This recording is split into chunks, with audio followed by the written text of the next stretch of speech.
it's relatively easy to give. I mean, you need the resources, but once you have decided I can bump up your salary by X amount of dollars, but in strategy, hard is actually good. It's actually good to do something that is difficult to do because it's then hard to copy. So lowering the price is also easy to do. I mean, it's painful because it comes out of the margin, but it's easy to do. But if it's easy, everybody can do it. And if it's hard, that really creates like a sustainable competitive advantage. If you can really create an atmosphere where people are super excited to come in every day, are engaged, innovative, that's really difficult to do. But once you did it, another company cannot say, well, we had a shitty culture and now we're changing it tomorrow to a better one. That's hard. But hard is actually good if you want to differentiate and create a competitive advantage.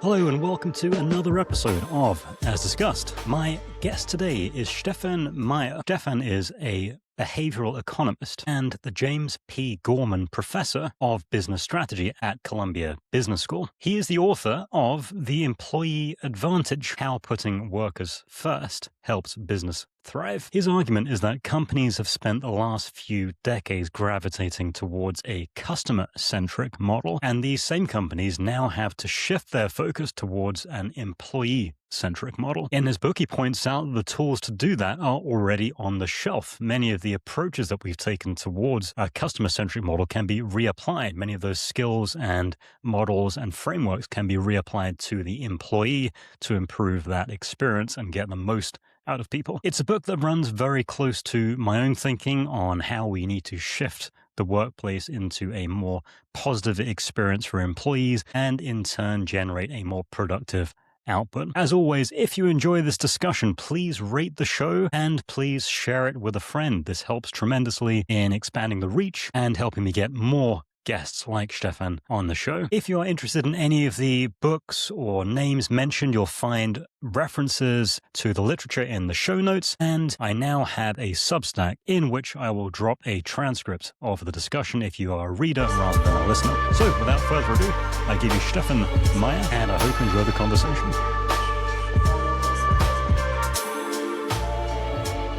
So, Mr. Stephan Meier, thank you so much for joining me. How are you doing? I'm great. Thanks so much for having me, James. This is a real pleasure. And we're here partly to talk about your book, The Employee Advantage, which I really enjoyed. And my first reaction was I am kind of angry about this because I'm quite jealous of the book. This is very much in the same area that I'm writing about right now. And I'm not going to be able to do as good a job with this. So anger was my initial reaction, and then that kind of gave way to appreciation and respect eventually after a few minutes. Okay. I appreciate that your honesty, James, and I'm fine if you're angry about that. Now, okay. I do think I'm almost certainly what you write is going to be very complimentary to what I do, because there is never enough material right now who kind of talks about how to improve the employee experience. Right, absolutely. And I have one question, actually, while I'm holding it, one question which is on the cover design, in particular the mug and the orientation of the text, because it differs here and it's kind of, off center, and on the spine, it's in the right place. So I've got a theory, but I was curious as to whether that was a deliberate design choice and what the rationale is there. It really wasn't. I mean, it might have been from the cover designer, but it was definitely not my intention. What's your theory about what's the intention? Hold it here. So my theory was that it was a deliberate, ironic dig at how we recognize employees. So world's best employee, this superlative that obviously doesn't really make any sense. And the reward is a mug that's poorly designed. That was my interpretation. Like, why would you have the text running through the handle and on the outside of it rather than being in the middle? And then you've kind of corrected on the spine, which tells me that someone did it deliberately.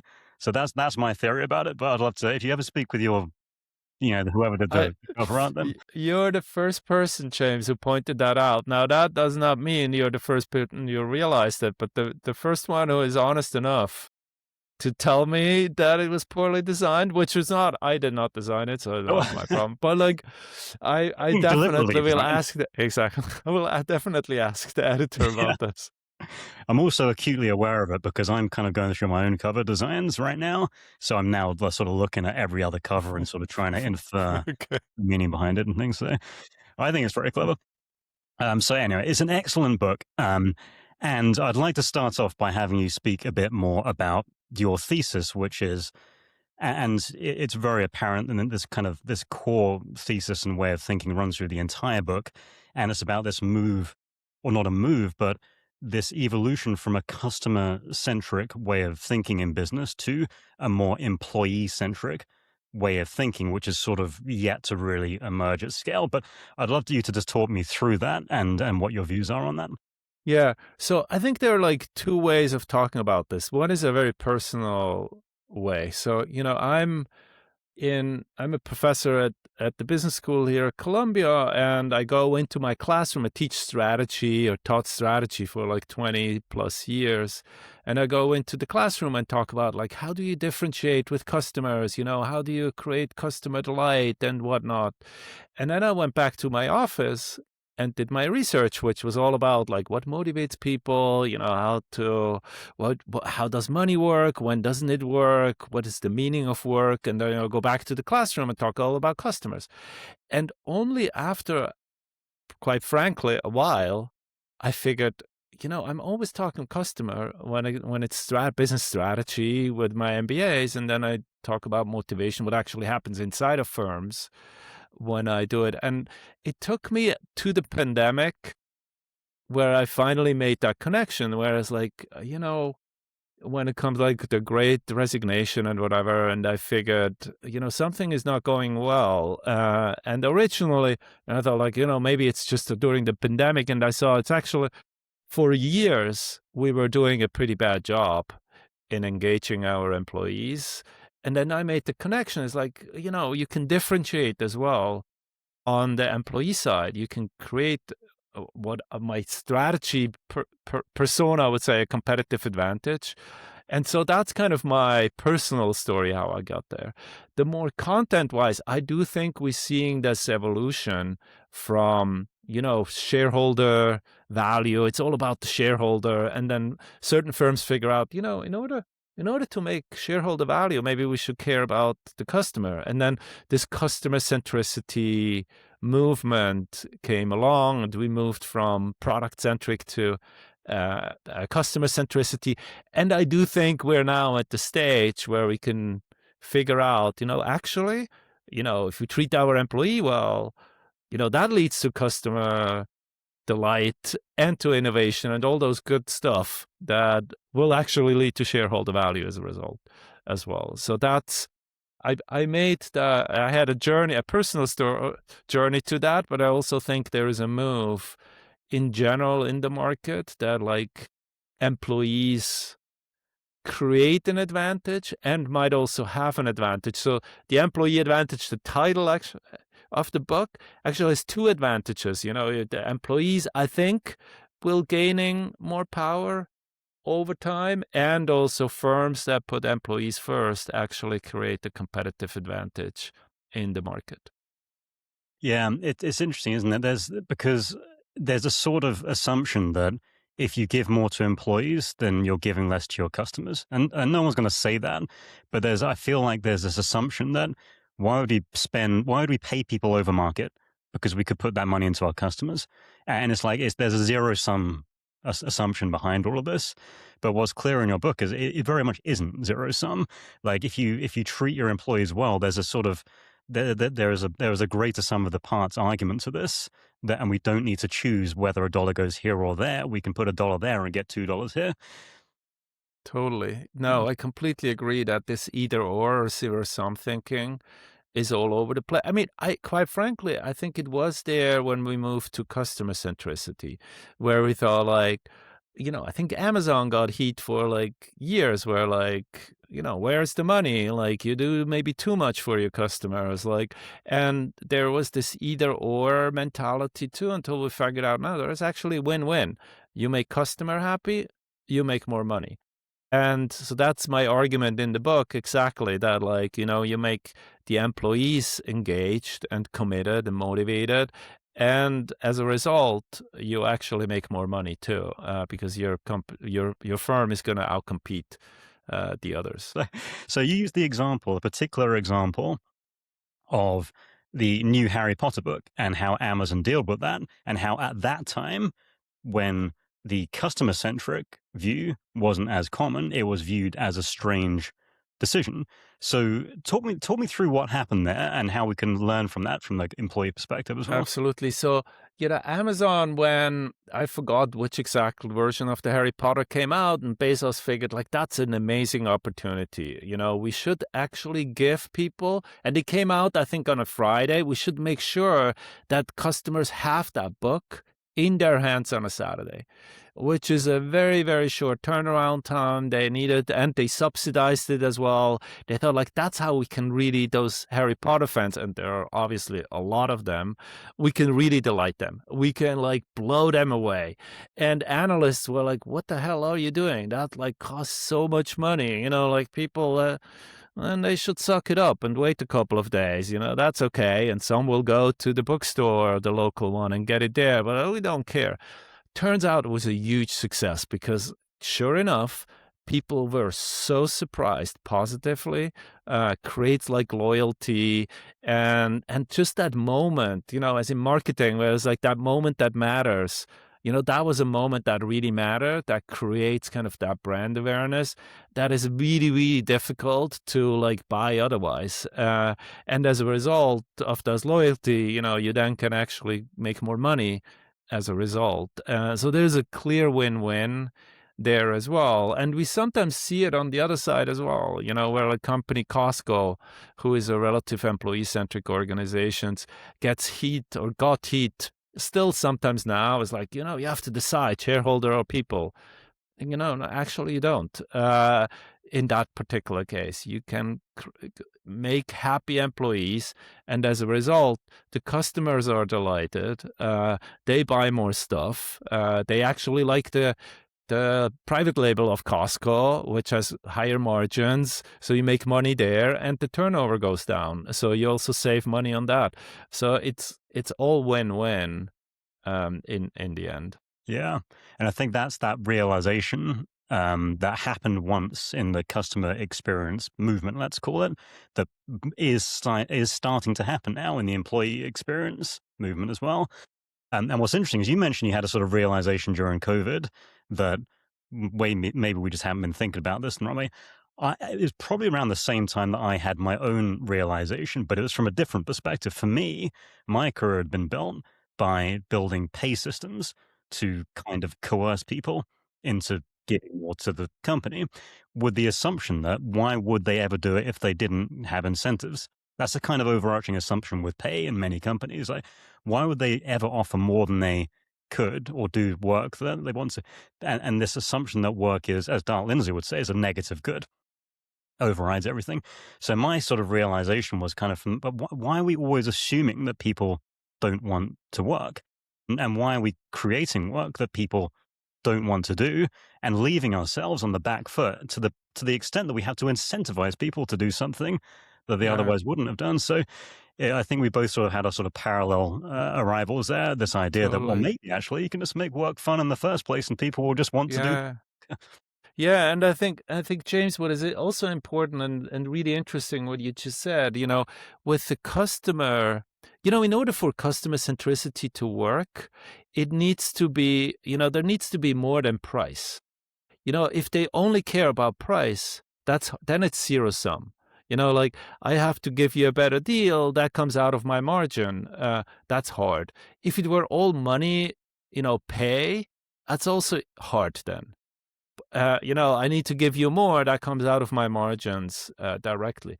But if you think about customer centricity, it's not like lowering the price. That's not what customer centricity is. It's kind of to figure out, what do you like on top of just the price? In Amazon's case, it was like, I surprise you with, like, you can have now this book a day before, like right when it comes out, you can continue the journey, the story of Harry Potter. And that creates this delight where I'm actually willing to pay for this. And so you can, if you delight people and the experience of the customer is better, they're actually, paying more. And the same is true with customer. They're not just motivated by money, they're motivated by other stuff. And if you provide them the right structure, culture, whatever it is that actually makes them engaged and motivated, they work harder. They're more innovative. They treat their customer better. So all the stuff we talked about. And that's a mindset shift. That's a shift from thinking about the humans in one way and shifting to think about their actually work, or they work differently in their brain works differently than it's just money. Yeah.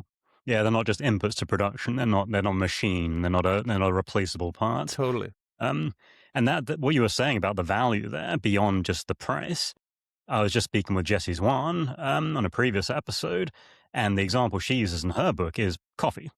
If it was just the price, you'd buy your coffee beans and make it, but people go to coffee shops all the time and spend way more per bean than they have to get a cup of coffee. You have the coffee bean, you have someone that roasts it for you, then you have a barista with a beanie and tattoos in their arms that serve it to you, and you're paying for all that things, but you're paying for much more than just a coffee bean and the functionality of that coffee bean. So we do it all the time as customers. We acknowledge this extra value. So it's just re-engineering our thinking to think of Yeah. employees in a similar way. Yeah. And coffee is interesting. I mean, I wrote when, when the new Starbucks CEO came along, I wrote an op-ed, which nobody, including him, hasn't read probably. But the argument I make there, I want to read that. the argument I made there is exactly what he said. In order for people to pay for a Starbucks coffee, which seems a premium over what the coffee is the experience you get in the store. The baristas are a big part of that experience. If you walk in there and everybody is miserable, I don't want to spend much time there. I'm also not willing to pay a lot for that coffee. It's like everything that makes this vibe, or this third place, as we talked about Starbucks for a long time, the people in the store are critically important. So you need to train them properly. You need to, give them the feeling that they're wanted, that they have the right skills, and so on and so forth, because that translates then exactly what you're saying in the experience when people walk into a Starbucks and are willing then to pay a premium for that, that brownish brewed thing that we call coffee, that is like a 20-30% more than in the coffee shop next door. And so the people are critically important for creating that delight for the customer as well. It's such a good analogy. So Stephan, practically speaking, then, when we're talking about this parallel between the customer experience and the employee experience, you point out that the tools built for those customer experience elements can be repurposed for the employees. Things like segmentation, journey mapping, experience design. So talk me through a good example of how we can repurpose any one of those tools or your favorite tool and apply it to employee experience in a way that maybe we haven't done so far. Yeah. I mean, it's a little harder to choose among your kids. It feels a little bit like the question, but there are many examples, I think, where you can literally take the tools and apply it. So one that I find particularly striking, and it has to do with, if you will go to a marketing executive and say, is it a good idea that we ask our customers once a year how they're doing? They would laughing their asses off.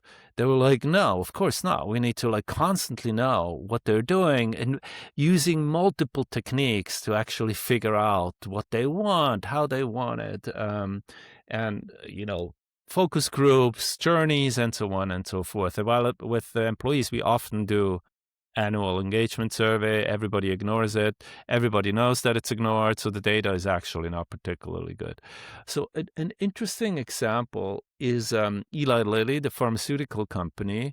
They had the problem that they saw that female top talent would not making it to the executive level as much as they wanted to the top management. And they were like struggling, like, what is going on? I think we don't discriminate, I think we did everything right. And so they thought like, well, how do we deal with such problems in other domains with our customers? Well, with patients, if you want to figure out, how to deal with drug adherence problem, like whether people actually take the drug or not, you do a customer journey.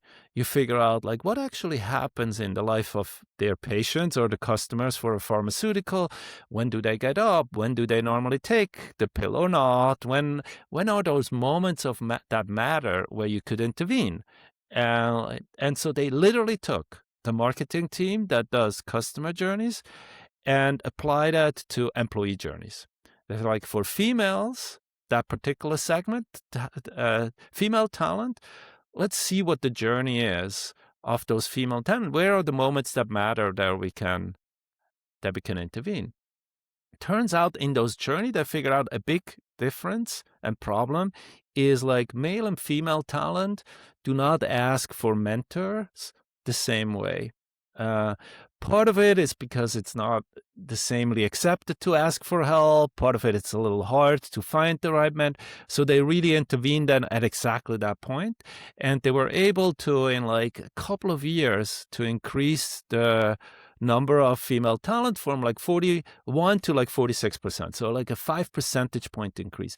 They were so happy that they're now, I think, on their 6th or their 7th journey, where they're then like, oh, let's do that for other segments, for Hispanic employees and so on and so forth, and see the journey that they go. What's the moment that matter, and intervene. Exactly what we would do with our customers. So that's just one example where you would take this technique, and in Eli Lilly case, literally the same team, the same tools, and apply it to the experience that the employees had instead of the experience that the customers had. Mm. Yeah, let's give me a few thoughts in there. So first of all, I had a guest, Meg Bernard May, who was a product experience person and is now a people experience person. So it's very much the same thing, taking a skill set that once applied to the customer and now applying it to the employees. But when you talk about that, I love that, by the way. The Eli Lilly is a really interesting company full of case studies. But what is interesting about that is the conventional business shape or the conventional business structure is about the roles and responsibilities prohibit that kind of creative solution to happen. And the whole "that's not in my job description" reaction might come about. And the leader who's tasked with short-term goals and achievement and metrics and performance management, all that kind of apparatus, when asked, can I borrow one of your team members to run this experiment, will say, well, no, or what's in it for me? So it requires a slightly different organizational mentality, I think, less kind of bound by those conventional roles and responsibilities to allow that skill set to free up and be redeployed. But then when you can do it, I think that's a wonderful way to... And I completely agree with you, James. And I think when we move to, those everybody cares about customer centricity. Not everybody can actually pull it off. And I think one way is like, if you go into if you go into customer-centric organization, it's like, oh, customers experience is marketing's job. Then it was like, no, like marketing needs to be involved, technology needs to be involved, operation needs to be involved, everybody needs to be involved in order to create the experience for the customer. But when we talk about employee, it's still often the case, like, well, that's HR's, that's like HR jobs. But you can't actually move the needle significantly if that's HR. It has to be, as you said, it needs to organizationally change as well in order to create, the real differentiation that comes from the experience. Because, HR can only do so much in order to, they can give like, I don't know, can offer like free gym memberships but like, that's not really moving the needle, because it's like what happens in the teams in the divisions, in the functions, whatever, that really then matters. But in order to do that, all hands on deck. Everybody needs to be involved. You can't outsource it to just one function. Right. And the traditional role of HR, even the title, human resources, treats humans as a resource in a Absolutely, production kind of sense. totally. And the training and the skill sets and the job descriptions and the tools of HR are all built around this kind of assumption, this assumption, these are inputs into production. So I don't want to be critical of HR because that's born out of years and decades and centuries really of manufacture. But for the HR to evolve, I think there does need to be a fundamental rethink of the role of a given function, if indeed there needs to be a given function in getting the most out of people. And that's a good example, I think. Like you go to HR and to your point, it's a kind of additive problem. Okay, what else can we offer people to solve this? Rather Yeah, than a rethink of the structure and nature of the work and the relationship to the business. totally. So one of your chapters, Stefan, is more than money. So obviously this caught my eye as someone that works a lot in pay and comments on the relationship between pay and motivation and human behaviors. And there's a subheading here, which obviously kind of, stops you in your tracks, which is money doesn't work. And that caught my attention. So talk me through what you meant by that. Yeah, I think like the subchapter before that is like money does work. So the thing is, money obviously is important, not unimportant, and we all care about money. We do things for money. On the lower end of the income distribution, money is critically important. If you can't make ends meet, or always have to worry, like, what happens? My kid has a dental emergency. I'm in big trouble because that like is such a strain on people's minds and brains that like it really affects and kills productivity as well. But once you reach a certain level, that's what I meant in money, then it just doesn't move the needle that much. When we think about sustained engagement and motivation, there is just at a certain point, more money, is not. I mean, it's about, man, nobody, I would not say no to 10,000, 20,000, 50,000, $100,000 bonus. But, in order for me to really be engaged and motivated, that's not really what moves. And then that's not just my opinion. There's research after research. In fact, that's what I was doing when I went from the classroom to my office, like study, what does it, I'm an economist by training. So I was like, when does money work? Doesn't it work? What actually motivates people in the long run, sustaining people. And, I mean, don't get me wrong. If you say like, Stefan, can you fly tomorrow to San Francisco and I pay you $1 million and you have to, walk my dog? I'm gonna come walk your dog for $1 million. I have no problem with that.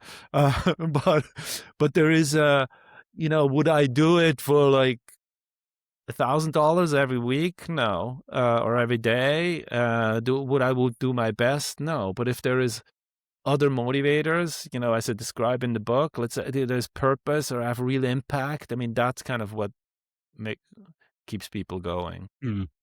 And first of all, I'd probably have to. I mean, this is not a good dog.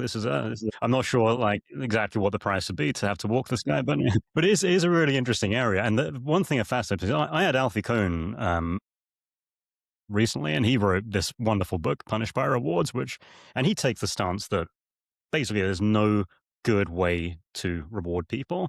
Not only is it not an effective way to get people engaged and motivated, but it actively works against innovation. That's the fascinating thing for me when you actually look into the research. If all you want is a bit more, or if you want someone to do a bit more of a thing that they know how to do but have chosen not to, is a thing Alfie Kohn's framing, then yes, you can incentivize people to do that, but that's it. Yeah. And in this world, like we want people to be innovative and collaborative and think of things that we haven't thought of before. And this innovation is, I think, as you put it, it's like this the fuel of survival for companies, and you can't incentivize that. So assuming that you can use pay to motivate more of that is so weirdly ubiquitous, but also unanimously disproved in the literature. That sort of dichotomy really fascinates me. Yeah. Yeah, totally. I mean, and there is like many examples, and I did a lot of research on that as well when it backfires, when Mhm. money can actually destroy motivation. And sometimes, there's like those simple, this is not my example, but like my co-author and good friend Uri Gnizio, who wrote a book on incentives, has this example where like, if you would ask me, Stefan, can I help you move? Oh, we're friends, help me move. And I was like, I mean, nobody really likes to help move, but like, I would do it for you, as a friend. Or you could tell, well, would you help me move? And I'd pay you $5 for the day. Now, I did it for free before. So $5 should be like additive to it. But like, obviously, the $5 destroys something in the relationship. Like, I think I'm offended, or think, like, do you think my time is worth $5? Like, again, for $1 million, I would help you move anytime. But there is something money actually destroys, and we have to be extremely careful in using it in the right way. But we often have to. I mean, we often have to. Now, the problem also with monetary incentive, it's a little bit like if we would compete on price in customer centricity. We're just like a race to the bottom. Well, I lower the price a little bit more. I lower the price a little bit more. And you're not actually creating value. And I think that's the same when you think about just the monetary. First of all, it's the race to the bottom in terms of, I pay a little more, you pay a little more, and so on and so forth, without actually creating, what would be on when you think about customer, like customer delight, and with the employees, like employee experiences. So I think there are multiple problems with money as an incentive, as a reward system. Yeah, it's a complex area, and it staggers me how little people, and it's very well researched. That's the interesting bit for me. Like, people always come into it with an assumption that people want more money or they won't do more work without it. And if you compare that with the stack of research that explains exactly how money will change or not change behaviors, that I find very interesting. That it's a very established knowledge Yeah. that you can use Well, money. I think like part of it is also because it's actually easy.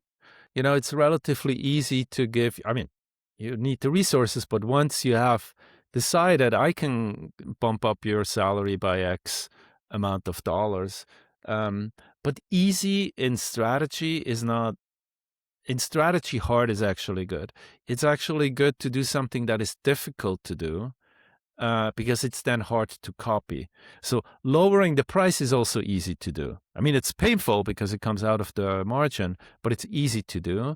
But if it's easy, everybody can do it. And if it's hard, that really creates like a sustainable competitive advantage. If you can really create an atmosphere where people are super excited to come in every day, are engaged, innovative, that's really difficult to do. But once you did it, it's hard for another company cannot say, well, we had a shitty culture and now we're changing it tomorrow to a better one. That's hard, but hard is actually good if you want to differentiate and create a competitive advantage. Yeah. I think you just gave me the cold open for the episode. That was wonderfully said. So, Stefan, you use a quote in the book that I really love, which is, "I'm not mopping floors. I'm putting a man on the moon." I really love this quote, so I'm not going to say anything more. But tell me why you use that quote and where you go in that section of the book. So the quote comes from this janitor at NASA who was asked why, what he's doing, and he says like, well, I'm not mopping the floor, I'm bringing a man to the moon. And it's part of the chapter where I talk about one strong motivator, which is purpose. I call it Shoot for the Moon. And the story starts with President Kennedy, who changed when he became president. He also became the head of the U.S. Space Agency. And the space NASA had like multiple missions, and he reduced it to one. And the mission was bring a man to the moon within 7 years. Now, that was a very, very ambitious goal because at that point, NASA was able to bring a man out of orbit for 30 seconds. That's very, very far away from landing on the moon, which is the easy part. The hard part is like getting them back from the moon and bringing them back to Earth. Now, we all know that they achieved this within 7 years of of Kennedy saying it. And there's a lot of research by sociologists as well who figured out kind of, what actually happened in that organization. And that one mission goal was very, very, very important. That like brought everything behind that one goal, that North Star. Now, many people, I mean, I've never met a CEO who says like purpose is not important. The hard part is to make it that everybody in the organization, including the janitor, who's far away from actually, like the rocket scientist, that's one. But like the guy who mops the floor says like, no, I'm not mopping, I'm bringing a man to the moon, that everybody in the organization knows what the purpose is, feels it in their bone that they're part of this. This is hard. And that just requires more than just like, in shiny letters, putting in your break room, like, we're going to save the world and like, let's work for whatever it is. It needs to be the mission, the purpose needs to actually be meaningful. That's one. You need to live it so that everybody on the organization actually knows that we're living that. That's part of what we're doing. And then that everybody in the organization, independent of rank, functions, positions, feels it, that they're part of that. And that what really differentiates those organizations who take that seriously, who think about that's our why, that's our North Star. And that's a very, very motivating thing for organization. And of course, it's different. When you're a pharmaceutical company, the goal is different than when you're a grocery store. So you have to, in your industry, in your job, find kind of what is the purpose that we're doing? What's the why? And that goes a long way of motivating people to give their best. Yeah, and I have two thoughts as you're speaking on this. I'll try and remember the second one as I asked the first.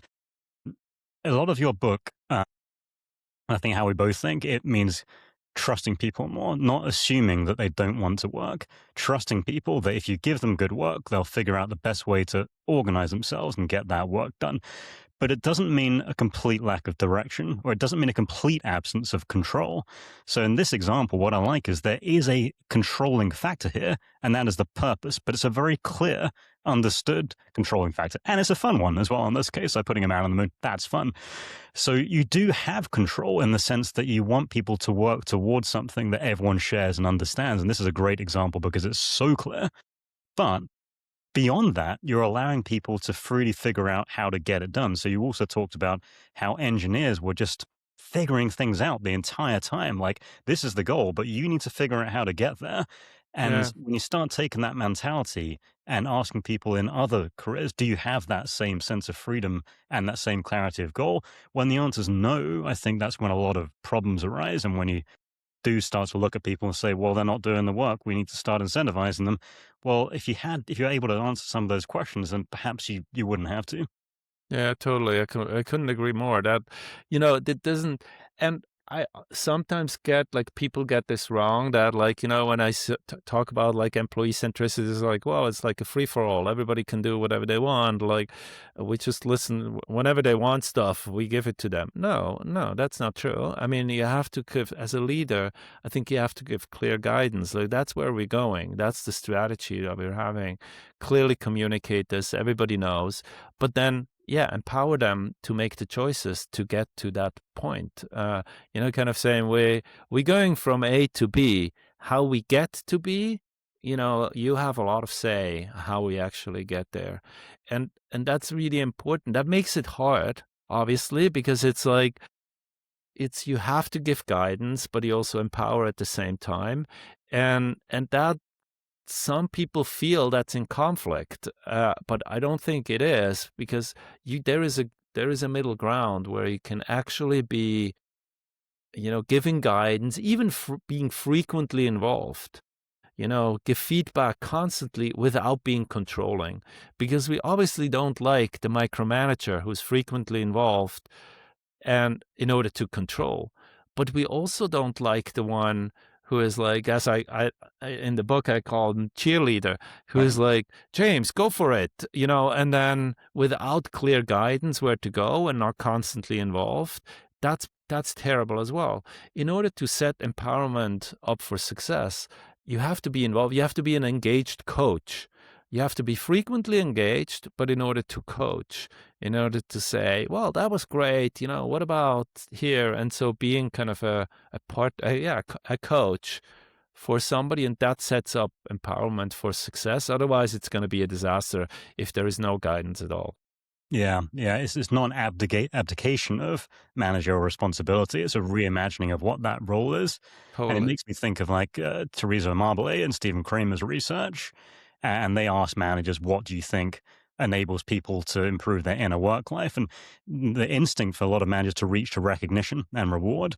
But whereas the actual factor that they found through the diary studies was that it was enabling meaningful progress on a daily Mm, basis. So right. that means removing obstacles, asking people what's getting in their way, like what do they need more of? Where are you constrained by resources? Where is your team falling apart? How can I bring in extra help? How can I reorganize the work in a way that gets more out of people?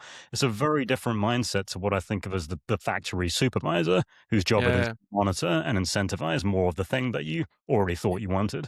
Absolutely. No, I couldn't agree more. And it does make it harder because you have to walk that fine line. But again, hard is not a problem. I mean, it should actually be hard because then only the ones who really put their effort behind it, who really want to be, employee centric, are going to be successful. And again, to stress the analogy to customer centricity again, it's also not easy.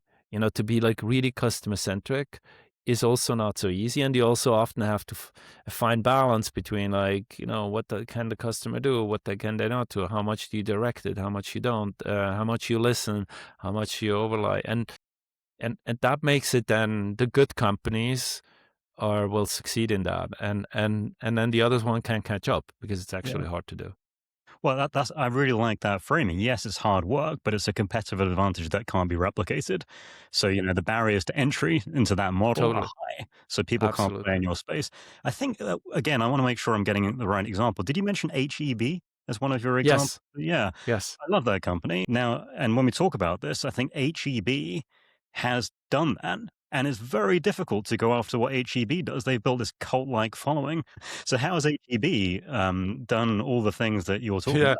I mean, HEB, for those who don't know the company, so the best way to illustrate, I think, HEB. So they opened in, I forgot the year. They opened a new store, store in outside of Dallas, and people would line up overnight to be the first one in that store. Now that store is like, doesn't give out free, but it's a grocery store.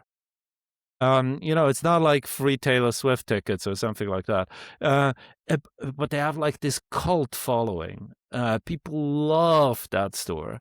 And they're extremely employee centric. So they really care about their workforce in any way, shape, or form.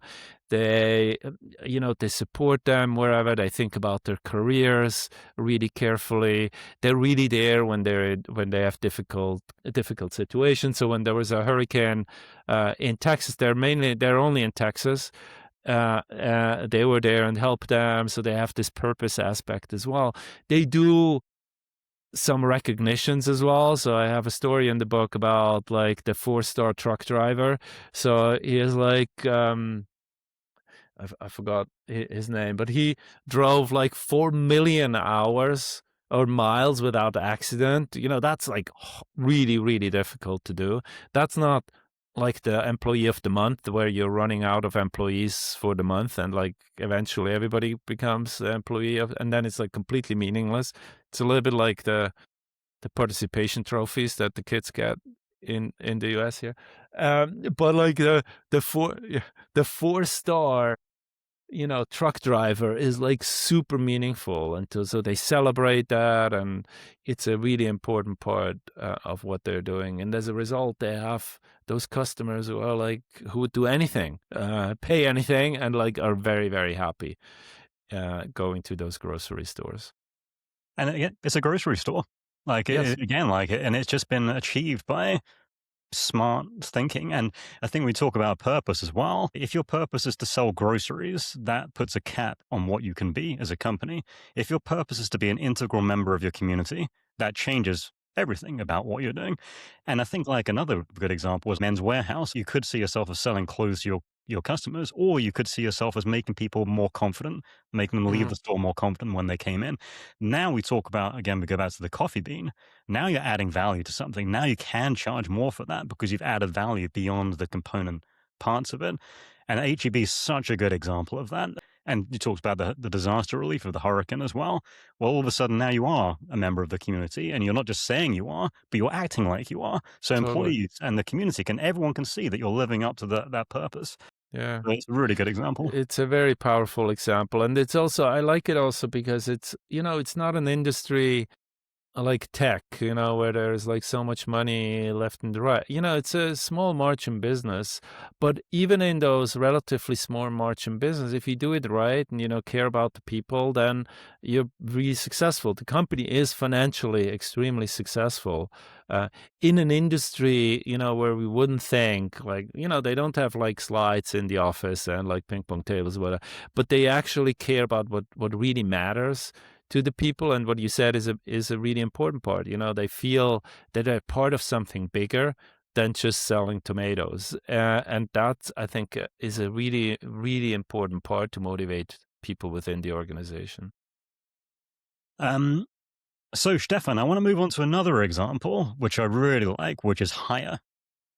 So we're going from groceries in Texas to consumer products in China. And this wonderful concept, I don't think I've ever said this out loud, so tell me if I'm pronouncing this right, but Rendan Hei.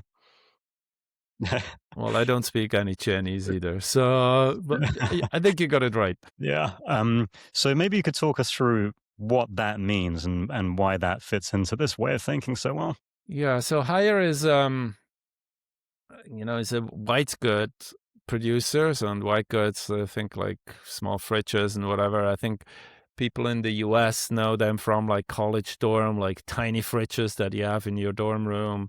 And they moved on, are like much more higher end. They actually bought GE appliances. So that's the General Electrics division that had all of those, the fridges and stoves and whatever. And the model that they're having is like, giving extreme autonomy to the people in who are working divisions in the different divisions. And that brings also, so part of it is empowerment of the teams. The other one is that it brings them closer to the customer. They actually understand the customer better because they're now in those smaller divisions, who are responsible for whatever that one product, and they're much closer to the customer base. And because they're empowered, they can make then choices that are not constrained by the top down um, direction that comes from top down, which goes back now to kind of what we talked before a little bit about, giving direction and empowerment. There is this fine balance. I'm sure they have an overarching strategy, what hire is supposed to be doing, but then they give those teams full autonomy to do whatever they think is right to serve the customer. And that's a really powerful way. And they're extremely successful. They turned around GE appliances in just a couple of years.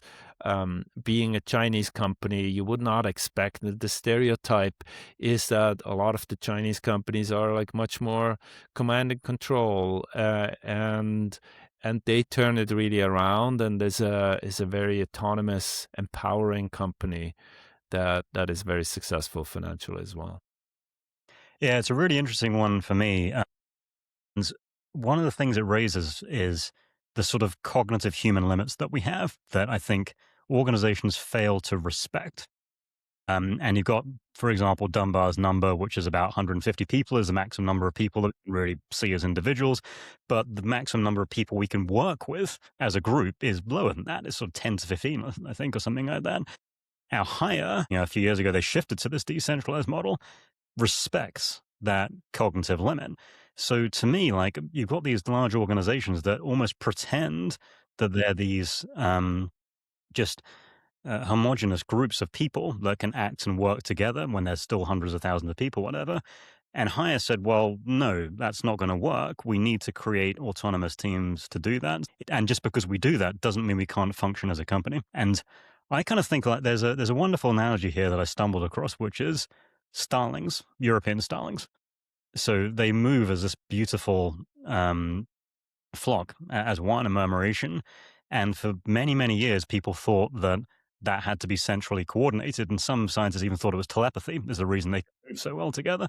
And it was only relatively recently that each starling, they found out that each starling's only responded to the 6 or 7 starlings nearest it. Oh, wow. And Yeah. that ripple effect is what creates this wonderful, ostensibly coordinated group. And I think Hire is kind of like the European starlings. Like it Yeah. works very well as a company, but there isn't any real central coordination. It's just lateral connections between these micro Yeah. enterprises that work so well. Yeah. And I think like yeah, I think you're absolutely right. It really unlocks then value because not only because they're motivated, they actually have information that is, really difficult to get centrally, and they can adapt much faster than like the whole big organization does. Another good example about this, which I like, is a Dutch company, Buurtzorg, is like a home healthcare organization that produces about a 30% higher client satisfaction rate for like a fraction of the cost. And they do this by having fully autonomous, like 12 nurses team who then go, they can decide everything, what they want to do with the patients, how they want hiring, firing, organization. And it's just a very powerful example of like what autonomy can do. And what it also shows, kind of linking to what we talked before a little bit, with the does the leader need to be completely disengaged? So, and Bertsorgs mainly works because they team it up with a very powerful IT system that, provides all the information. It's really difficult to fly blind. Even if you have the autonomy, you need to kind of know a little bit where to go. You need some guidance. And this IT system gives those teams very concrete data on like, how are they doing? Can they do better? What do other teams do? So they learn from each other as well, and adapt it if applicable or not, and they can decide that. But it's not done to control; it's actually done to give them guidance. It's a good example of like being an engaged coach. Now, some teams then have problems that needs to be escalated to the headquarter where there is actually a coach who then says, "Oh, team, this is how I would see. I saw that somewhere else," and really coaches them on overcoming problems that they can't solve themselves. And so it's this back and forth from like the headquarter to those autonomous teams, and it works beautifully. It's a model that's been seen across the world as like revolutionizing is kind of this home healthcare Mm. model. I think the US could probably do with some pointers for their healthcare as well. But yeah, Totally. Woodstock's such a beautiful example, really. For most organizations, top down is the default, and lateral is the kind of exception. For Buurtzorg, lateral is the default, and top down is the exception where it needs to be. And I think that IT system you mentioned, if I remember correctly, and I might be mistaking this, it was basically developed by the nurses. Like they provided input, they figured out what they needed automated to make them get the most out of their work. And this comes back to work design. By letting people have greater ownership of their work, they can automate away the stuff they don't want to do. Now, if you give someone a job that could be automated, why would they ever automate away their own work and make themselves redundant if they don't believe that they can trust their company to then redeploy them if that were to happen? But the Buurtzorg nurses were like, well, your job is to help customers, help patients feel better. That's essentially it. And therefore they help work the system out that could automate the boring bits so they could focus on the bits they wanted to do. So that's what that kind of thinking really enables that is just not allowed in the typical autocratic Yeah, organization. totally. Yeah, no, a great example. So I want to go. So my next topic of conversation is just right tasks. Wonderful 3 words, just right tasks. This is chapter 8. You had a wonderful illustration of a just right task with your son and the books. So I'd love you to tell me a bit about that in your own words. Yeah, so it started with real frustration. So when my son, who is older now, actually his birthday is tomorrow, and so when he was younger, he had to read 30 minutes a day. So that's like the school would say, you go home from school and you read 30 minutes. He was supposed to log it. I read from page X to page Y, and then they would ask him about, and like I would fight with him every single day over those 30 minutes. I mean, like we had fights you cannot believe in those 30 minutes. And and I was like frustrated. I was like, dude, like just come home, read 30 minutes, you're done. You can literally, like, you can play FIFA until you have squared eyes. Like, I just read 30 minutes. I mean, like, how hard can that be? Turns out it was really hard for him, and like we struggling until one day he pulled me into a bookstore, which, he would like avoid like the plague before. And he's like, Dad, Dada, as he calls me, like, Dada, I want to buy this box of books, like multiple book, real book, like sentences and stuff. And I was like, yeah, I mean, in my world, it was like Christmas and Easter and whatever, like my birth, everything together. I was like, okay. Um, he made a strategic mistake. He like said, well, "I'm using my birthday money to buy those. You not even have to pay for it." As if I would be opposed. I mean, I was like, I would have spent my whole wage on those books, and it was because it was just right for his reading level. So it was not a baby book or too easy, or he would call it a baby book. And it was not like when he was 6, we talked about Harry Potter. He actually wanted to read Harry Potter, but he couldn't understand anything. It was just too complex, which is very frustrating as well. And so if it's just right for your skill, or it's actually very motivating. That's true for kids to learn, but that's also true for humans to be engaged. About 40% of employees say their number one reason why they quit is because they don't learn anything new. And we've all been there. You've done stuff that is either too hard. That's also frustrating. You're not trained properly. You never succeed. I mean, you feel like an idiot. That's not a great feeling. Or it's like too easy, where like it's just like boring as hell. But if it's like just right, that's the way to go. Now, the problem is with the book, after the Weird School was the series called by Dan Goodman. That's the book that he got. Once he read a bunch of them, and he did, that became a baby book. So he actually had to move on. And he did. So then he read Spy School by Stuart Gibbs. It's a series as well. And he's not a particularly avid reader anymore, but like we had a good run. But like, so like what is hard then for organization, because it's a really, really strong motivator, is like getting to know what's the just right task for every employee, match it to the right task, and constantly update. So that makes it then a little harder to do. Now, I actually think, I'm not sure whether you're going to ask that, AI can help a lot with that particular problem. Yeah. So okay. So I want to go into that. I've got an informal rule that we can't allow more than 10% of any discussion to be about AI, because I feel the world is so saturated by it. Okay. But I'm going to come back to in a second. You just remind me of something that, first of all, it's a wonderful story, and I'll drop those books into the show notes in case anyone does want a book that that children might enjoy. But it reminds me a little bit of something that, again, Alfie Kohn mentioned in one of his books, which is that if you were to say to your son, I'll give you $10 if you read for half an hour, you might get your son to read for half an hour, but they'll treat that half an hour as something they don't want to do in exchange for something they do want to have.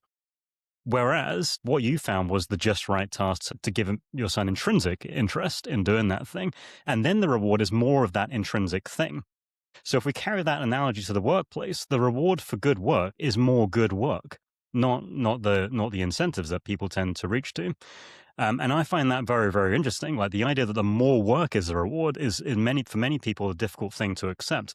But if the work can be made to be good, then it's one of the best rewards you can offer people. And it's that slightly harder book, that slightly harder job, that slightly more taxing problem or difficult, market to go after, whatever it may be. And so that analogy between how you reward children and adults really, really does hold true. Totally. I completely agree. So, those extrinsic incentives are like very different than what the intrinsic reward here is like you feel good about yourself. You actually have mastery. I think that's what the just right task is like. You're working on a problem or working on something that is like a little challenging, but not too challenging and not too easy. So that's kind of the way that really gives people joy. And as you said, internally rewards you. And that's something that is very sustainable. Where like, those extrinsic, I give you X for Y, that might work for a while, but it's not sustainable at all. And we really care about the intrinsic. We want them to do better work and this in a self-sustaining way.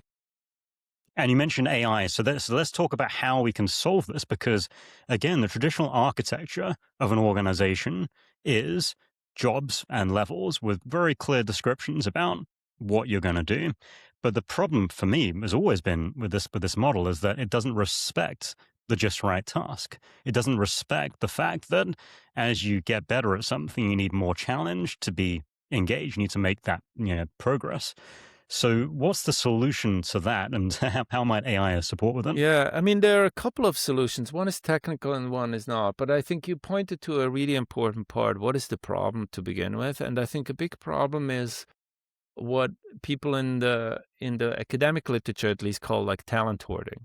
Like let's say I'm on your team, James, and I'm really good in doing X. Now, for you, I should do X over and over and over again because I'm really good at this. And I'm one of your team members. You don't want me to now venture out in starting to do Y a little bit. But the problem is like after a while, I'm like so fed up that I leave not only this task X, but the whole organization completely.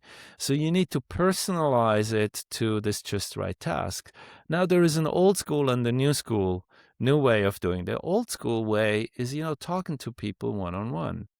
And I describe in the book as well an old school where like Novartis or Sandoz, kind of a group of Novartis of the pharmaceutical company, they have this initiative where managers have to have one-on-one meeting with team members.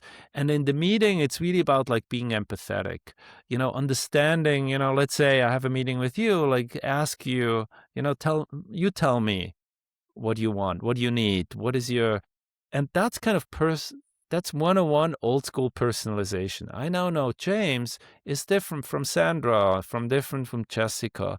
And you actually see that in the data there. It's not only psychological safety actually goes up as well, but like people are much happier with their career prospect because they now understand, their boss knows, and managers are critically important to allocate those talents.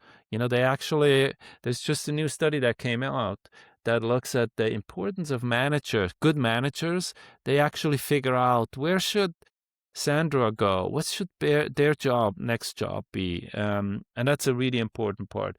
The new way, so that's where AI can potentially help, is, that because I then make this joke in an executive session. It's like, well, now just right tasks means for everybody in your team, you need to know what's the just right task, match it to the right task, and constantly update. And then they look at me as like, dude, you have no idea. I have like, even if you only have 10 people, that's a lot. Like many who come to my classes have like 100 people in their team. They have many, many large organizations. And then I say, well, it sounds a little bit like an AI task, doesn't it? Because what AI is good, if you think about Netflix, what Netflix does is like, it knows exactly, like James really likes those, like, he watches those British, whatever, history series. Because the Brits watch all the time. Exactly, because he feels at home. Like, or something. Yeah. Downtown Abbey and all those like Queens and whatever. And shows him more of that. But now he lives in San Francisco. At one point, he gets bored of that and wants to like, oh, I want to watch like nature documentaries. And then the algorithm knows, oh, shit, like he actually watches, let's show him more nature documentaries, which of course is very different from what my stream looks like. So that's what AI is really good at in personalization. And now we actually took this idea and put it inside firms. Those are like AI powered internal marketplaces. I wrote a case on MasterCard. There's others who do that, where people go to the platform and say like, I want to learn something new. I want to stay at MasterCard, but I want a different challenge. And then it matches those people. The algorithm helps to match it then to a project within MasterCard who needs somebody who they might not know in the database that James is actually from England. He actually knows something that is not in the database. So it matches you with that project. You work there a little bit. The matches get better and better over time. And it can really unlock value by making that match to the just right task better. So MasterCard started during the pandemic, and they by now unlocked, that's how they call the platform as well. They unlocked 1 million working hours, where 1 million hours were worked on those projects. And that obviously has impact for the business in general, for the project manager, but has real motivational impact, because now I work on this project that is engaging. I learn something new. I come back. I work on another project. And people are then not leaving MasterCard, because that was the option before. I'm like stuck in that silo, in that job that I was hired. I'm a little bored. And then I leave MasterCard. And now they actually stay inside because they get just right tasks.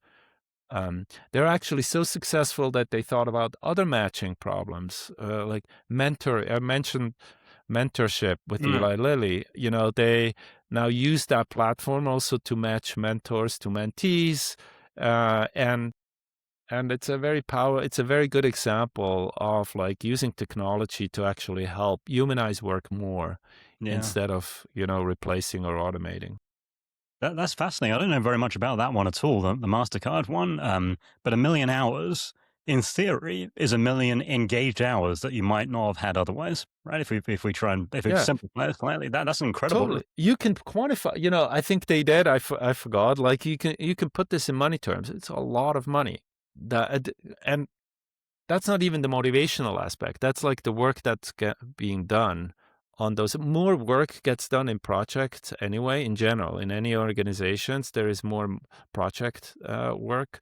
So there are many project managers who actually look for people, and they don't want to hire somebody full time.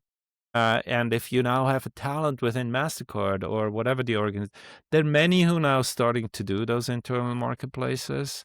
MasterCard is one, MetLife, Unilever. There are a bunch of large and mid-sized companies who are using those. You can really create like win-win for the organization, but also for the motivation of the people. Yeah, that's fascinating. And you used the word marketplace a few times, and that to me is the reframing of it. So again, if we think about where the traditional model of an organization comes from, it's essentially factories, the industrial era, which is very much not a marketplace. You're a person, you do this job, you're on that point in the assembly line. This is about saying, we've got all this information. No one's got the resources to do anything with it, but an LLM's really, really good, or AI is really, really good at doing something like that. So thinking of skills as a marketplace rather than something that resides in a job description is a really interesting departure, I think. Mm, Yeah. totally. Yeah. No, I think, through the book, I mean, I, I, I totally honor your 10% AI in the book, because as the head of AI at Morgan Stanley says, this book has nothing to do with AI and has everything to do with AI. Because how I think about the technology that I often talk about in the book, not necessarily AI, is like how to use technology to humanize work more, how to actually create better experiences. And customer centricity, technology and data plays a big role. I mean, that's how we can actually personalize the experience for customers.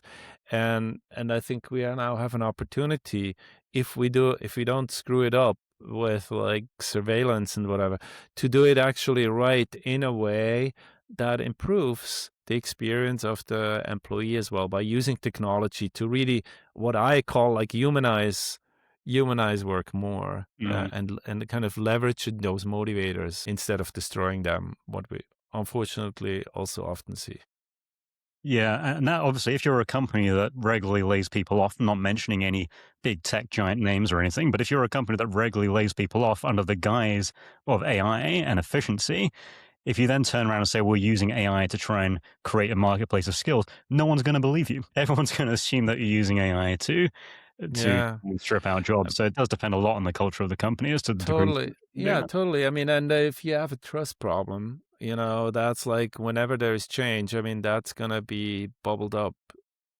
Uh, you know, you can't solve, you have to deal with kind of the trust that you mentioned at the beginning. Trust is a really important part that goes through all of it. And yeah, if that's destroyed, it's really difficult first to recover. And everything you do is kind of interpreted in like suspicious way. Like, I think you're gonna screw me over this time as well by doing that, even if it's that you disguise it as like employee centric, but Right. in fact, it's like cut, reduce, control, monitor. Yeah, Uh, that's even worse. Right? There's only just creating just, Totally, yeah. totally.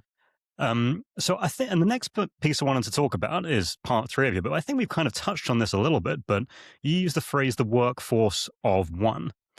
And I think some of what you're talking about, we've kind of already touched on, but what exactly do you mean by that phrase? Yeah, so I mean, it's borrowed from like customer or segments of one, from like customer centricity, where the idea is in the past, in this product centric view, we would build something for like whatever the customer, and then we figured out actually we can start to segment, and now we can segment even more. Ideally, I build a product, a service that is just for you. You're the one segment. And in some of those, if you look at Amazon, your Amazon profile and what they send to you and how the web page roughly looks like is like tailored to you, and to me and to everybody else. And so I think that gets a lot of mileage in the customer centricity view of those personalized experience. And in the workforce, we still do often like a one size fits all. We don't really segment, we don't think about segments as much. I mean, there is no conversation you can have in customers where a segment doesn't come up. Well, I have to focus on the good segment, the bad segment, whatever the segments are. And they're not just defined, if they do it right, they're not defined as like the old and the young, the urban and the rural. They're much more behaviorally defined. And so that's what I mean with workforce of one. Can we move to a place where you're actually treated as one individual instead of like you're a worker or you're an employee? No, you're James. And so is there a way to moving to that, what we do in customers already, in the employees? And the talent marketplace that I was talking about before is kind of one of those examples where like the two of us could have been hired in the same function in the same division, but you went onto the platform, say like, I want to learn something new, where I'm like, I'm fine with what I'm doing, and the experience that you have is very different from it's very individualized to exactly you, and I think we have to move into that direction where we figure out kind of how can we provide work environments, yeah, benefits even that are really tailored to individuals instead of like this monolith of like the workforce. Yeah. So, and I want to move on like, to the practically speaking, what can happen here? Because again, like the apparatus of, let's say, if you're in HR and you're listening to this and you're thinking, this sounds great, but we've got job architecture, we've got leveling guides, we've got workforce planning, we've got incentives, we've got goals, and we can't do any of this stuff because the entire org structure is built around systems of control that prohibit exactly that kind of thinking. But there are examples of companies that have clearly moved on. And many of those companies, by the way, did it in response to struggling in the marketplace. They were forced into doing things differently. Hire, I believe, shifted away from the traditional structure in response to the need to work in the marketplace. Burzorg, I think, came about from the ground up when Just a Block started it himself. But Handelsbanken, as well, as another example, I think, comes up that did it in response to struggles in the marketplace. But if you are if they were in you're in HR and you want to start maybe rethinking these ideas, how can you really start to change or start getting people thinking about change, maybe realistically? Yeah. So, I mean, in terms of like the segmentation, I think the first, and you know, that's basically the first step whenever somebody asks me, like, how to, what's the first step to being employee centric in general? And my answer would always be listen to what, getting insights on what the employees actually want. In that, in that journey, you would not only figure out like, what motivates them or not, you will also figure out people are very, very different. And we have to think about them differently. I mean, whenever I ask in my exec ed sessions, like, why do we care about, why does everybody say we care about the employees, and why is the engagement level so miserable? And then what always comes up is like, it's hard because everybody is so different. It's like, well, that's true for customers as well. And we figured it out. That's the personalization, the segment of one. That's kind of the idea of that. Like, figure out what are the different segments. Now, segment of one is a very extreme version, but that's kind of the end goal. And so listen, getting insights, starting to segment the workforce and figure out what are those different people that are there. But Starbucks did a couple of years ago a famous study where they segmented the population, I think, in like 3 people. So there's like the ones who are like, I think they called them the skiers or something. The one that just work there because they have a hobby. They actually finance, they just have to do that because they actually were passionate about something else. They were like musicians or like artists or like skiers who have that other passion. Then there were those who wanted to do a career Mm, within it. There were the ones like, yeah, I started as a barista, but I don't want to be a barista. I want to be like the manager then of whatever. And eventually I want to move to, and there were some like that. And the third group were they really passionate about their coffee. They were like, that was their passion. mm, And if you think about now only those 3, it's very different approaches how you deal with those 3.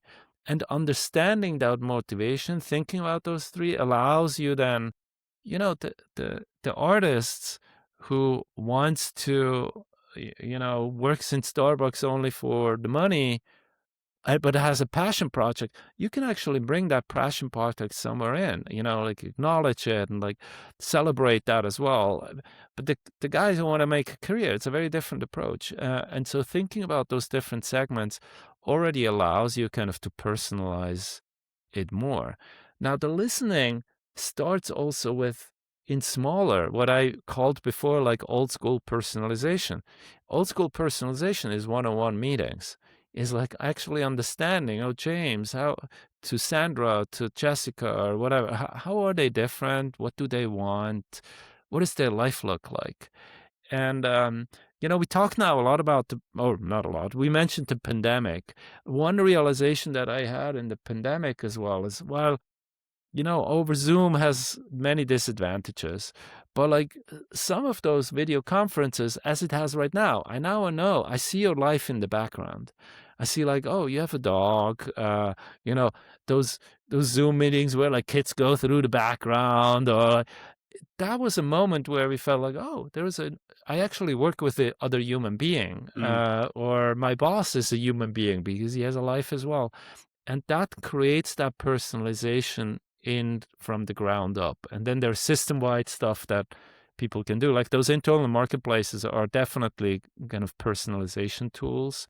Creates also data, because personalization needs data. I need to, if I didn't know, if I want to send you a meaningful gift, I now know maybe something with a dog, like James seems to like plants. He has like, it looks like they're real plants, but like, so he actually likes plants and like, and that could be, and I need that information in order to personalize it a certain degree. And we're creating now more data, which has, danger as well.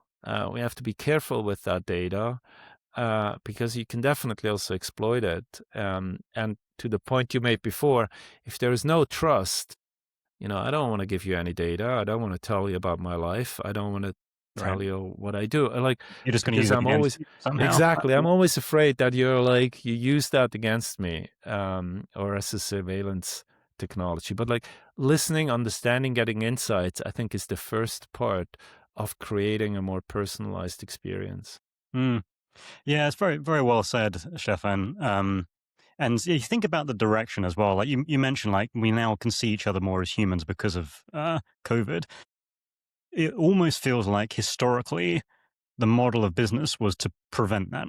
So offices, titles, suits, haircuts, everything was kind of standardized to make people look and sound the same. Again, going back to this almost machinery style model of where humans fit into a business. And when I think about what I would like companies to be doing more of, the direction is in that we're heading in that direction one way or another, which we're the new generation, the younger generation has this healthier, I think, relationship with work and brings their true selves to work more. They dress the way they want to dress. They talk the way they want to talk. Deride some of the traditional organizational practices that are once taken for granted. So when we think about change, it's really kind of embracing that direction and recognizing what your organization's ready for in a way. And I often refer to Joseph Overton, who had this thing called an Overton window, which was about shifting the degree of acceptable policies in government. And that's kind of what you have in any given company. You've got a window. Now, some stuff is going to be completely out there and impossible to do. Maybe at some point it will be, but there is a window of things that you can do and test and try. And to me, the question is, what direction are you taking that window?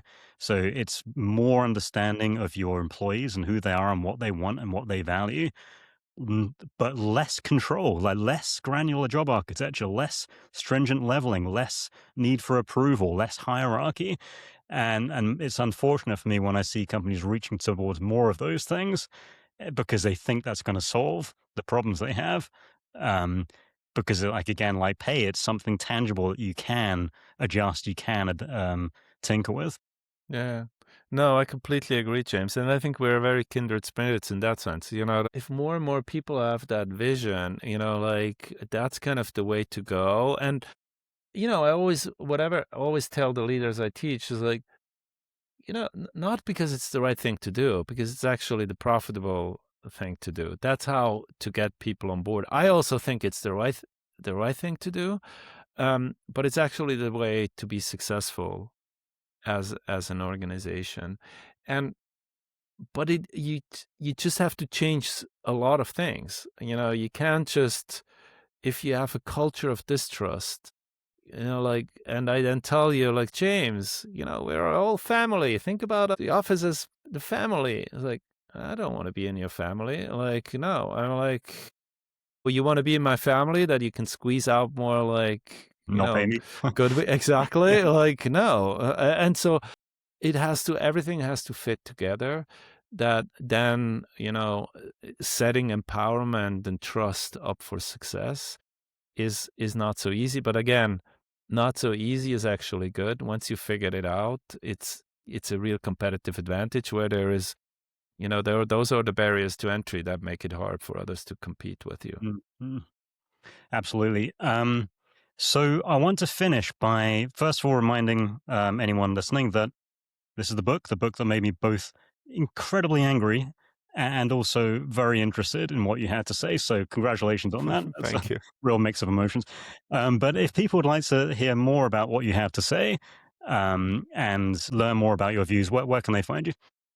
So they can go to my webpage, stephanmeier.com. Now, I also have a newsletter that is about human-centric future of work. And the best feature about the newsletter is, so if you see here in the background, I have like a little Lego minifigure. So I make little stop motion Lego movies about work, Excellent. and every newsletter comes with a new of those Lego movies.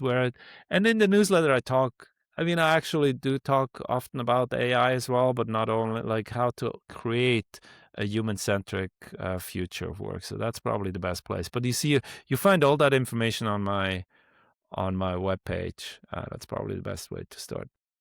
I love those little videos. They're excellent. I recently subscribed to your newsletter and I got quite a few videos. So Stephan, thank you so much for your time. I've really, really enjoyed chatting to you. It's reassuring to know there are people out there that want to move in this direction and make an employee experience a more positive one. So thanks for all your hard work and congratulations on the book. Well, thank you so much, James. This was a lovely conversation. Lots of good insights. Thank you. All right. Take care. Speak soon.